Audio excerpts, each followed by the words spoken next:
My overview video. I'm gonna now explain a little bit about my models before I go into anything. So this is my color model. I was really looking for something with blue and red because blue is the color of Cinderella's castle. It's the color of the Disney castle.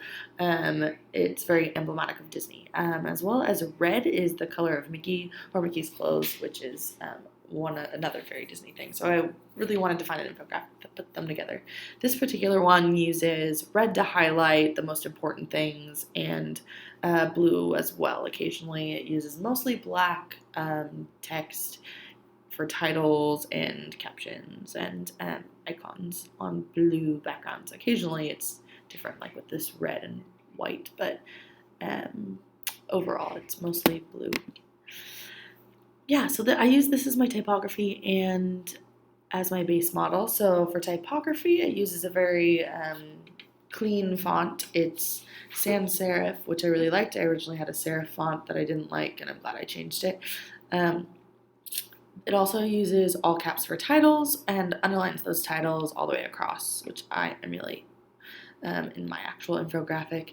As far as a base model goes, it's very simple icons, as you can see, a lot of circles that have simple details, occasionally like a more detailed outline, but which is something I emulate. I use a lot of icons or images that are silhouettes with a more detailed outline.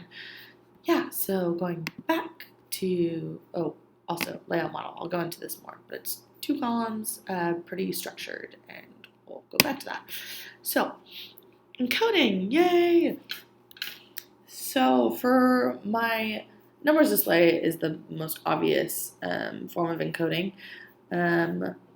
It uses, hold on, it loads. Yeah, so it uses distance from the x-axis to determine release date. I don't actually have the release dates on here because I originally did, but then I got the feedback that it was too much information, and it for everyone who I asked to view it said it was pretty intuitive that the date, it was clear that it was going from left to right, from first created to last created. These are the top 10 grossing movies. I used distance from I used height to equal the amount of money that each film made, which is a pretty classic version way of displaying that. So the higher the bar or the higher the dot, the higher the value. So as you can see, Pirates of the Caribbean, Dead Man's Chest is the tallest, with Frozen in third and Toy Story 3 in second. Yay. So these are top over all time. In addition, another encoding example, I might not have time to discuss them all, but let's go to my map, which is my location display.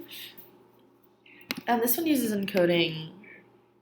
Oh, wait, I guess it's, this one's actually only kind of encoding. It uses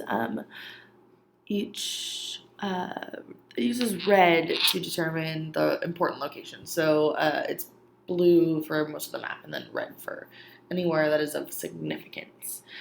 In addition, in my time display, I use each dash indicates 1 year. I changed that as I went. Actually, it initially didn't. I spread them out evenly, but people said this is more intuitive and it was prettier and made more sense if I had each line, like from 1929, each line will add to 1937.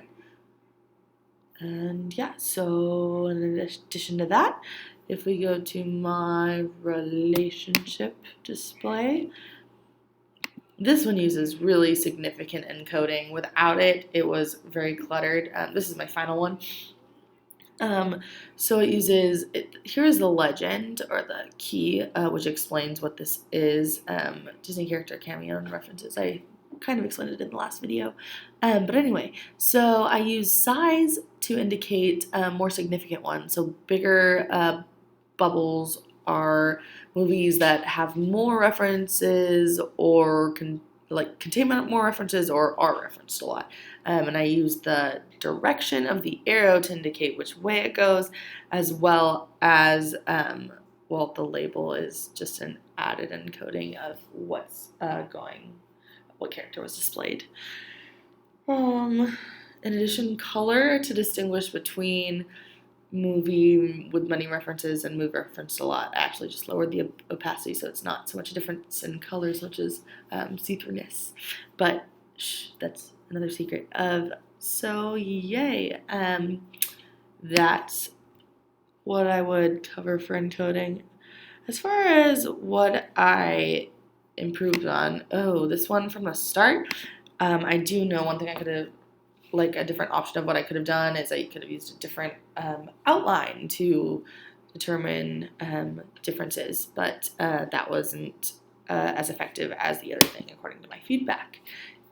So next I'm going to move on to color, as you saw my color model. If I go to just I'm going to go back to my overalls because it's easier to just explain from here.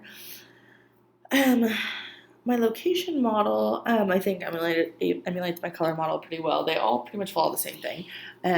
I use a light blue background for the whole thing because that's what the other one does. I use a darker blue box around each section and the darkest blue to say something that's kind of significant but not totally significant, and red to really emphasize things. As you can see, red stands out. One thing that I could have done differently, I realized that the blue boxes could have come from my base model because it's different sectioning, but after lots and lots of feedback, I determined that the boxes were the best way with my specific infographic to display different sections or to segregate them, which I'll go into later. Next, I don't really have any specific associations on here. I mean, as far as color goes, so that could have been improved. I was debating changing this to blue, but I just wanted it to be sparkly, so I kept it red, although that one I'm still considering changing after the course. I wanted the tone of this to be really happy and loud because that's what Disney stands for in my opinion. In addition, I have a split complementary harmony with opposite hues to describe this. As far as text goes, my model uses all caps for titles and underlined titles as I described before. I use that in my overall. They're all all the titles are the same size. They're underlined from left to right, and they're all caps. And then all this tiny text, if I zoomed in, you would see that it's lowercase because that's how my model does it.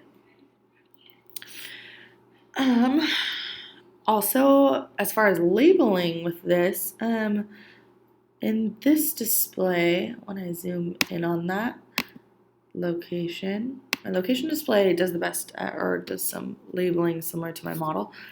It uses this little line, which you can see in here.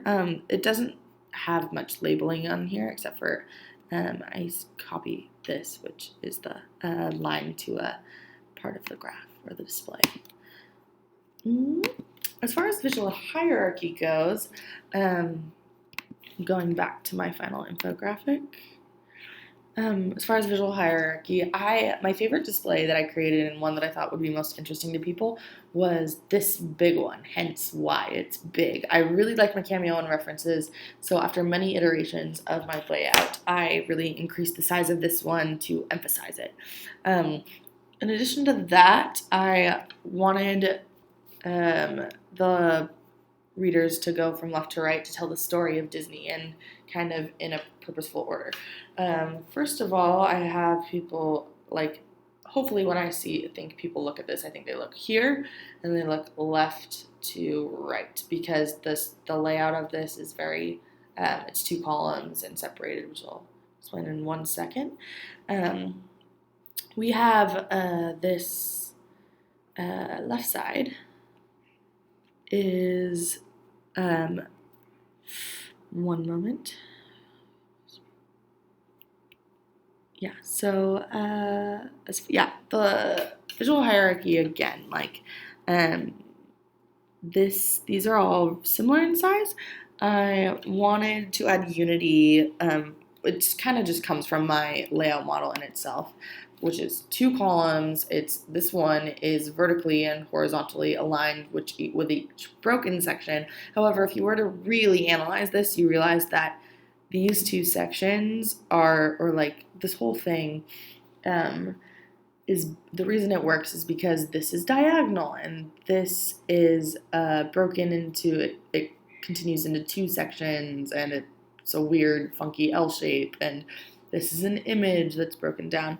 I actually completely broke this down to make my final infographic, and I spent hours and hours and hours making it perfect because I thought my original layout, which I can show you, was just too clean and not fun enough. This was it. It's very straight for like left to right. It's just too clean. It doesn't look fun or interesting, which is why I'm really happy I came up with my final, which the reason it works is because it's unified with the two columns, but it's also kind of different because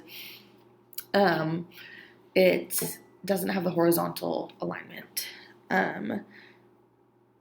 It has vertical alignment, but not horizontal. And the variety, I think, in this left column, I messed around with it a lot and discovered that a way to add some variety was to put a caption on the left, then a caption on the right, then a caption on the left. In addition to that, I kept this unified by breaking these sections down into 3 different parts, again with that blue box, which, like I said, I determined that was the color model. It doesn't go against the base model, but it matches my color model more than base, which I totally recognize. Let's see. Going to my next section.